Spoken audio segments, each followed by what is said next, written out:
ఈ నార్సింగి పిఎస్ ఏంటో కానీ గత కొంతకాలం నుంచి సెలబ్రిటీలు ఈ పిఎస్ కి క్యూ కడుతున్నారు. ఎందుకంటే వారి మీద కేసులు నమోదవుతున్నాయి. తమకు అన్యాయం చేశాడని, పెళ్లి చేసుకోకుండా మోసం చేశాడంటూ ఇదివరకే కొందరు సెలబ్రిటీలపై ఫిర్యాదులు వచ్చాయి. తాజాగా ఫేమస్ యూట్యూబర్ అయిన హర్ష సాయి చిక్కుల్లో పడ్డాడు. తనను పెళ్లి చేసుకుంటానని నమ్మించి మోసం చేశాడట ఓ యువతి ఆరోపించింది. హర్ష సాయి తనను మోసం చేశాడని నార్సింగి పోలీస్ స్టేషన్ లో ఫిర్యాదు చేసింది. తన లాయర్ తో వచ్చిన ఆ యువతి తనకు న్యాయం చేయాలని ఫిర్యాదులో రాసింది. కేసు నమోదు చేసుకున్నారు నార్సింగి పోలీసులు. దర్యాప్తు చేపట్టారు. పెళ్లి పేరుతో హర్ష సాయి అతడి కుటుంబం తనను మోసం చేశారని ఓ యువతి ఆరోపిస్తూ ఉంది. పెళ్లి చేసుకుంటానని నమ్మించి తమ వద్ద 2 కోట్ల రూపాయలు తీసుకున్నారట.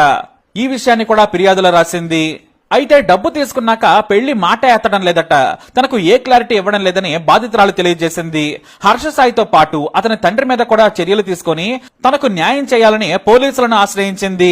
ఇక హర్ష సాయి పేరు తెలుగు రాష్ట్రాల్లో చాలా ఫేమస్, అందరికీ